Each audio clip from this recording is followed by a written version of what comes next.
اللہ اکبر. آپ بھی ذرا میرے ساتھ بلند آواز میں پڑھیے اللہ اکبر لا الہ الا اللہ واللہ اکبر اللہ اکبر وللہ الحمد. اب ذرا اپنے تیوہاروں پر نظر ڈالیے. عید الفطر کس طرح منانے کا حکم ہے اور کس طرح منائی جا رہی ہے. الحمدللہ ایک تعداد ان خوش نصیب مسلمانوں کی آج بھی موجود ہے جو عید کی رات بھی تہجد پڑھتے ہیں, دعا مانگنے کا اہتمام کرتے ہیں,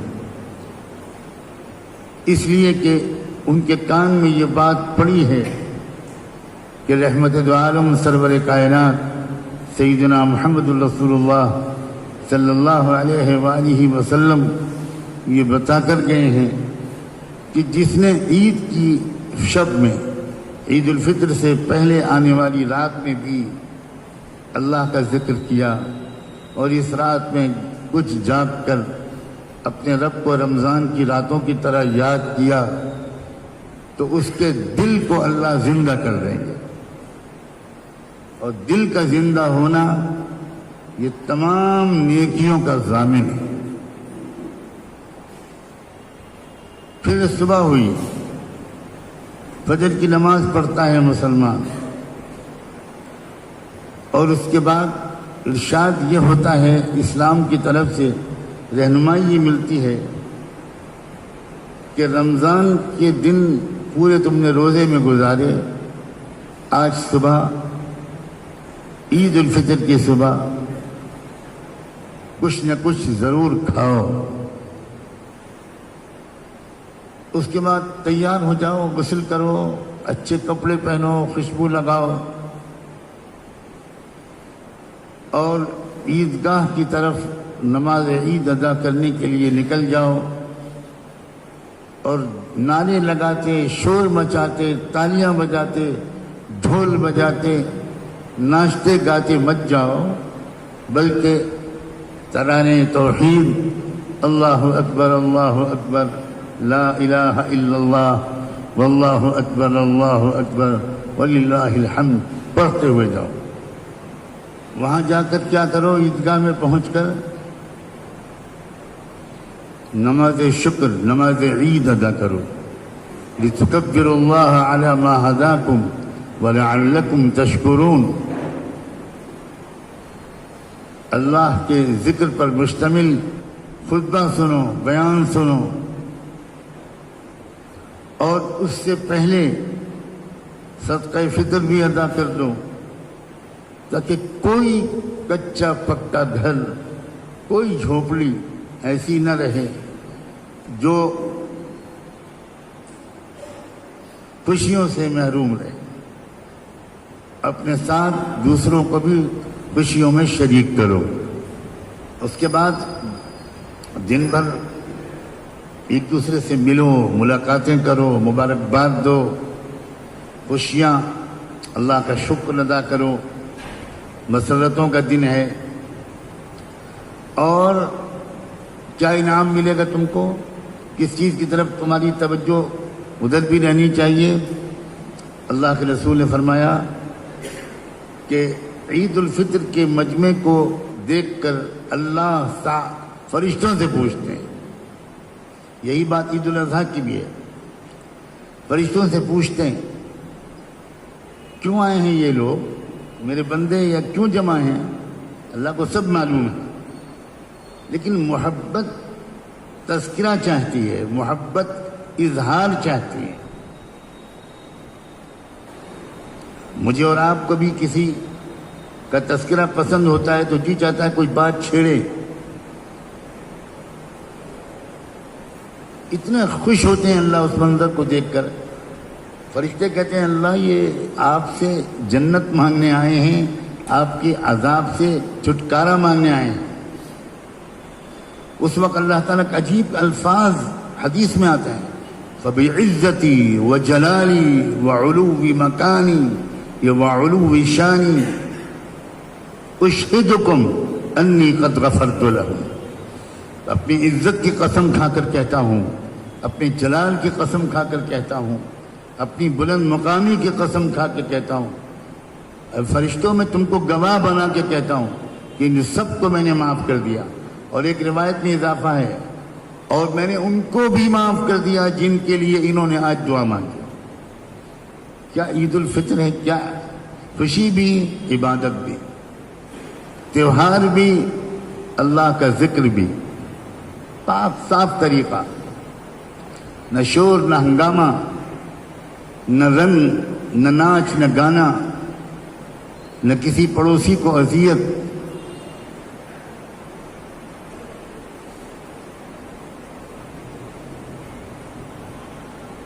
عید الاضحیٰ، بقرعید جس کو ہم لوگ کہتے ہیں،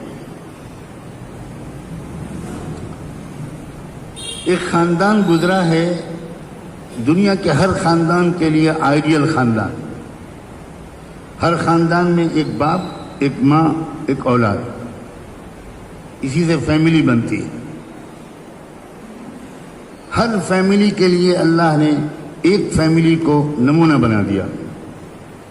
تم باپ ہو، پختہ عمر ہو چکی ہے تمہاری، تو تمہارے لیے نمونہ ہے ابراہیم خلیل اللہ۔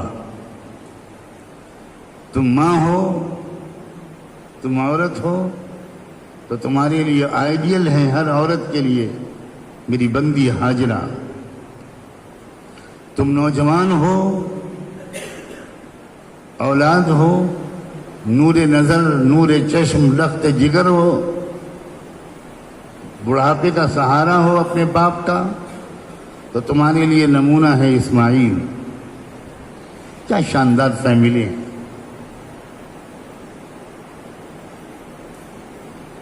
اللہ تعالیٰ نے اس فیملی کو قیامت تک یاد رکھنے کے لیے ایسا اس فیملی سے اللہ نے پیار کیا ہے کہ پورا حج کا ایک ایک عمل اس فیملی کی یاد ہے۔ ذہنوں کو موڑ دینا ہے اس فیملی کی طرف۔ نوجوانوں، ناچنے گانے والوں کو آئیڈیل مت بنانا۔ دنیا کو فحاشی سے بھر دینے والے اداکاروں اور اداکاراؤں کو اپنا آئیڈیل نہ بنانا۔ آئیڈیل تم کو بنانا ہے، اور ہر آدمی کا ایک رول ماڈل ہوتا ہے، ایک نمونے کا کوئی شخص ہوتا ہے، شعوری یا غیر شعوری طور پر۔ ہر شخص کسی کی تصویر کو آنکھوں میں سجا کر اور دل میں رچا اور بسا کر اس کو فالو کرتا ہے۔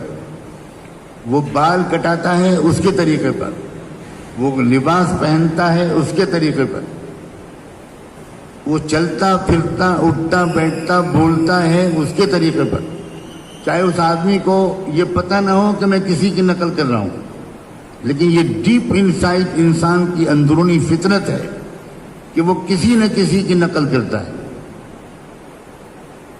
نقل کرنا ہے تو اسماعیل کی نقل کرو۔ آداب فرزندی، اللہ اکبر۔ نقل کرنا ہے تو ابراہیم خلیل اللہ کی نقل کرو۔ کیا زندگی تھی، مسلسل جد و جہد، مسلسل صبر، مسلسل قربانی، مسلسل اللہ کے فیصلوں کے سامنے سر جھکا دینا۔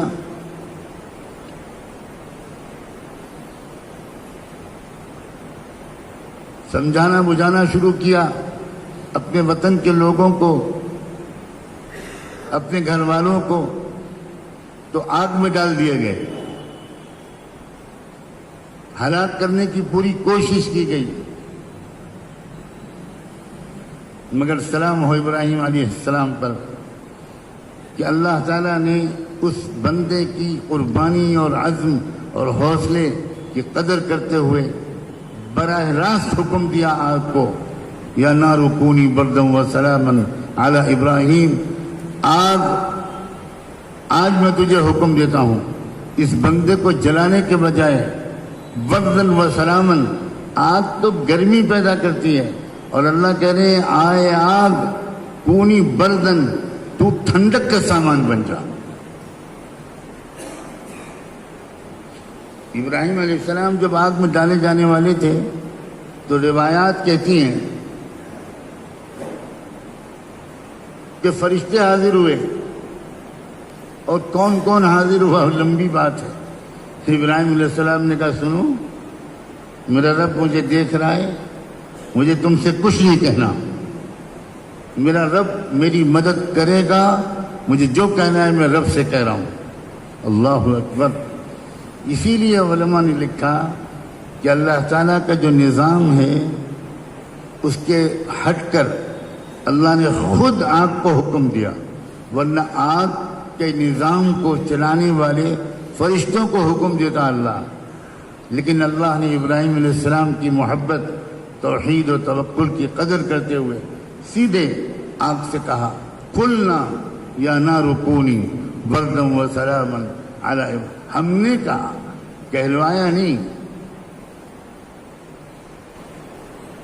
تم عورت ہو، تم ماں ہو، تو تم دیکھو اس عورت کی ہمت، اس کا توکل، کہ جب ابراہیم اللہ کے حکم پر تنہا اپنی بیوی ہاجرہ کو چھوڑ کر جانے لگے تو اس وقت انہوں نے کہا اگر آپ اللہ کے حکم سے مجھے چھوڑ کر جا رہے ہیں، اطمینان سے جائیے، اللہ ہماری حفاظت کرے گا. کہہ دینا کتنا آسان ہے اور سن لینا کتنا آسان ہے، لیکن ذرا سوچئے، جنگل بیابان، ایک انسان نہیں، کوئی زندگی وہاں پر موجود نہیں، اکیلی عورت، دودھ پیتا بچہ، چھوٹا بچہ جو بہت ارمانوں اور دعاؤں کے بعد بڑھاپے میں پیدا ہوا، اس کو اکیلے چھوڑ کے جا رہے ہیں. لیکن یہ ہے ایمان، اسے کہتے ہیں ایمان. آپ اگر اللہ کے حکم سے جا رہے ہیں تو اللہ ہماری حفاظت کرے گا. جائیے.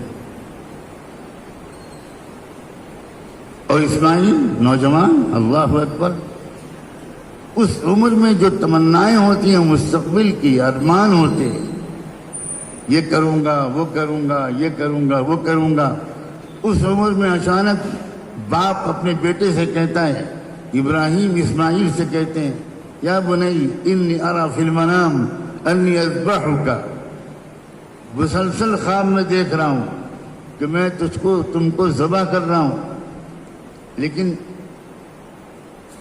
قربانی تمہاری دوسری اور میری دوسری، اور قربانی کسی کے کہنے پر کوئی نہیں دیتا، اس کی کوئی حیثیت نہیں جو مجبوراً دی جائے.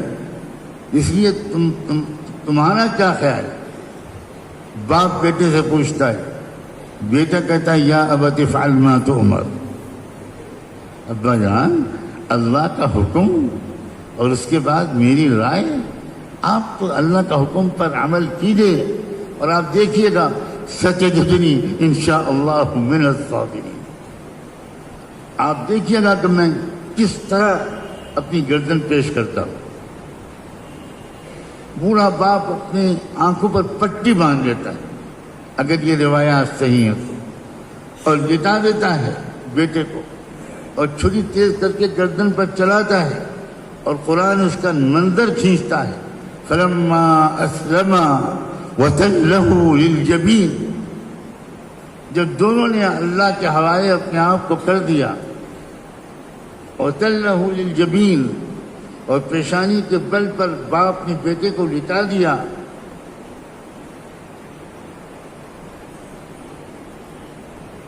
ادھر چھری چل رہی ہے، اللہ اپنی براہ راست پکارتے ہیں ابراہیم علیہ السلام، وَنَادَيْنَاهُ يَا إِبْرَاهِيمُ قَدْ صَدَّقْتَ الرُّؤْيَا. ابراہیم، تم نے ہمارے اشارے کو جو خواب کے ذریعے ہم نے بھیجا تھا، تم نے بہت سنجیدگی سے لے کر پورا کر دیا اس پر عمل. وَكَذَلِكَ نَجْزِي الْمُحْسِنِينَ. اب ابراہیم علیہ السلام آنکھ سے پٹی کھولتے ہیں تو دیکھتے ہیں کہ گردن تو کٹی ہے، مگر گردن بیٹے کی نہیں کٹی، ایک دمبے کی کٹی ہے. یہ کیا ہوا؟ اس وقت ابراہیم علیہ السلام، آپ تصور تو کریں، ایک باپ، اکلوتا بیٹا، اب جب وہ بچ گیا، وہ تو اسماعیل السلام الگ کھڑے ہیں، مسکرا رہے ہیں، اس وقت ابراہیم علیہ السلام کی زبان سے نکلتا ہے اللہ اکبر، اللہ اکبر، لا الہ الا اللہ واللہ اللہ اکبر وللہ الحمد۔ یہ ہے وہ کلمہ۔ اتنا پسند آیا اللہ کو یہ کلمہ کہ محمد رسول اللہ کی امت سے کہہ دیا کہ تم پورے ذی الحجہ کے عشرے میں تم یہ کلمہ پڑھتے رہنا، خاص طور پر ایام تشریق میں 9 ذی الحجہ کی فجر سے لے کر 13 ذی الحجہ کی عصر تک مسلسل یہ کلمہ پڑھتے رہنا۔ اور بعض علماء تو کہتے ہیں کہ پورے ذی الحجہ کے عشرے میں پڑھتے رہنا۔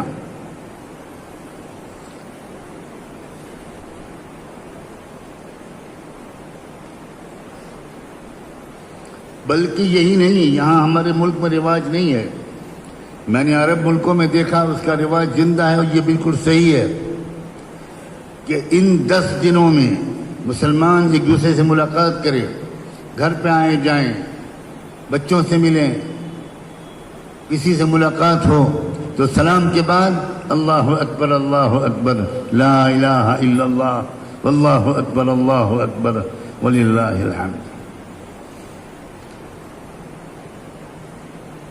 یہ ہے ہمارا تیوہار، ذکر، شکر، عبادت، صفائی ستھرائی، طہارت، نظافت، سارے جھگڑے ختم، دل صاف، ملاقاتیں، اور پھر اس قربانی کو یاد رکھنے کے لیے اور اس قربانی کے سے ایک روشنی لے کر خود جان و مال قربان کرنا، انسانیت کی خدمت کے لیے، امت کی خدمت کے لیے، غریبوں کی خدمت کے لیے، کمزوروں کی خدمت کے لیے۔ تو پھر یہ بھی فرما دیا کہ قربانی کے جانور کا کم سے کم گوشت کا 1/3 حصہ کم سے کم یہ غریبوں کو جانا چاہیے، کم سے کم۔ اور کیا اللہ نے الفاظ استعمال کیے، اطعم القانع والمعتر، کمال ہے، تہذیب۔ اب کیا کیا کہا جائے اور کیا نہ کہا جائے۔ القانع یعنی غریب کو غریب نہیں کہا اللہ نے، غریب کے لیے لفظ استعمال کیا وہ بندے جو کم پر راضی ہیں، قناعت پسند ہیں۔ آج کا جو بظاہر بہت مہذب زمانہ ہے، اس میں معذور جو انسان ہوتا ہے چلنے پھرنے سے، دیکھنے سے، اس کو پہلے کہا جاتا تھا کہ ڈسیبلڈ انگریزی میں، پھر کہا جانے لگا فزیکلی چیلنجڈ، کہ وہ جسمانی طور پر ذرا کچھ آزمائش میں ہے۔ یعنی وہ الفاظ جس سے انسان کی عزت و کرامت بڑھے نہ کہ گھٹے۔ کب اللہ تعالیٰ نے ہم کو یہ ادب و تہذیب سکھائی؟ غریب کو غریب نہیں کہا، فقیر کو فقیر نہیں کہا، القانع، وہ قناعت پسند ہے۔ عجیب اشارات ہیں۔ بس میں کیونکہ وقت ہے نہیں زیادہ، صرف اتنی بات عرض کرتا ہوں، اللہ کے لیے، اللہ کے لیے، اللہ کے لیے یہ جو تہوار ہیں عید، انہی کے پیغام کو ہم تھوڑا سا اپنے اندر اتار لیں۔ خالی ایک دن کچھ جانور قربان کرنا یہ عید الاضحیٰ کا پیغام نہیں ہے۔ لن ینال اللہ لحومها ولا دماؤها ولکن ینالہ التقوی منکم، اللہ کے یہاں ان جانوروں کا نہ گوشت پہنچے گا نہ خون پہنچے گا، یہ تمہارے دل کی کیا کیفیت ہے وہ پہنچے گی۔ کس کیفیت کے ساتھ تم جانور قربان کرتے ہو، کس کیفیت کے ساتھ تم عید الاضحیٰ مناتے ہو، وہ کیفیت دل کی جو ہے، اصل عید وہ ہے، اصل عمل صالح نیک کام وہ ہے۔ اس لیے اس کی طرف فکر کرو۔ مال کی زیادہ محبت اور مال کو صحیح جگہ پر خرچ نہ کرنا یہ کتنی منحوس چیز ہے۔ میں اس کی صرف ایک بات کہہ کے بات کو ختم کرتا ہوں۔ اسرائیل کا ناجائز منحوس مہلک وجود صرف ہماری مسلمانوں کی مال کی محبت کا نتیجہ ہے۔ یہودی کیسے آئے، کیسے گھسے وہاں؟ پولینڈ سے آئے، انگلینڈ سے آئے، جرمنی سے آئے، آئے کیسے؟ صرف زمینیں خرید کر فلسطین کے لوگوں سے زمینیں خریدنی شروع کی. علماء سمجھاتے رہے. میں نے اپنی آنکھوں سے دیکھا اور اپنے کانوں سے سنا اس عظیم رہنما مفتی امیر الحسینی کو جو ہمارے حضرت والد ماجد سے رو رو کر مکے میں اپنی آپ بیتی سنا رہے تھے کہ میں جھولا لٹکائے ایک ایک کسان کے پاس جاتا, ایک ایک زمیندار کے پاس جاتا, ایک ایک لوگوں کو سمجھاتا خدا کے بندو ان یہودیوں کو یہ زمین مت بیچو زمین. لیکن لوگوں نے نہیں سنا. ان کا بہت پیسے ملیں گے. یہودیوں نے کہا منہ مانگے دام ہم دینے کو تیار ہیں, تم اپنی زمینیں دے دو. لوگوں نے نہیں سنا. ایک کے بعد ایک لوگ زمینیں بیچتے رہے. ان کو اپنا مفاد عزیز تھا, امت کا مفاد عزیز نہیں تھا. اس کے نتیجے میں صرف مال کی محبت کے نتیجے میں خنجر گھونپ دیا اسرائیل کا, اور اللہ جانے کب تک یہ عذاب مسلط رہے. آپ مال کی بیجا محبت کو معمولی مت سمجھیں. اپنے ذاتی مفاد کو ترجیح دینا, قوم اور امت کے مفاد کو پیچھے ڈھکیل دینا, یہ منحوس ترین عادت ہے, اور اس کا جیتا جاگتا ثبوت اسرائیل ہے. کسی نے نہیں سنا. علماء فتوے دیتے رہے. ہمارے ملک میں حکیم الامت حضرت اقدس ثانوی رحمۃ اللہ علیہ کے پاس عربوں کی طرف سے وہاں سے استفتاء آیا. حضرت تھانوی سے پوچھا گیا کہ زمینوں کا بیچنا کیسا ہے. 3 صفحے کا فتویٰ حضرت تھانوی نے لکھا اور سخت ترین الفاظ میں لکھا ان یہودیوں کے ہاتھ میں زمینوں کا بیچنا حرام ہے, اور یہاں تک کہ جو علماء کہتے ہیں کہ کفر تک پہنچا دے گا, تو حضرت تھانوی نے لکھا یہ بات بھی قابل غور ہے, کفر تک پہنچا دے گا. بس یہ ہے عید الاضحیٰ کا پیغام. قربانی دینا, قربانی کا مطلب اپنے ذاتی مفادات کو پیچھے ڈھکیل دینا, امت کے مفاد کو, دین کے مفاد کو, قوم کے مفاد کو, اس کو ترجیح دینا. یہ چیز اگر نہیں آئی, ہزار ہم جانور کاٹتے رہیں, کھاتے رہیں سوائے عیاشی کے, اس کا کوئی اور ریکارڈ اللہ کے اعمال نامے میں نہیں ملے گا. اس کی روح کو سمجھنا چاہیے, اس کی اصل جو حقیقت ہے اس کو سمجھنا چاہیے. اللہ تعالی ہم سب کو اس کی توفیق عطا فرمائے. اللہ اکبر, اللہ اکبر. آپ بھی ذرا میرے ساتھ بلند آواز میں پڑھیے اللہ اکبر, اللہ اکبر, لا الہ الا اللہ, واللہ اکبر, اللہ اکبر, وللہ الحمد. اللہ اکبر, اللہ اکبر, لا الہ الا اللہ, واللہ اکبر, اللہ اکبر, وللہ الحمد. اللہ اکبر, اللہ اکبر, لا الہ الا اللہ, واللہ اکبر, اللہ اکبر, وللہ الحمد.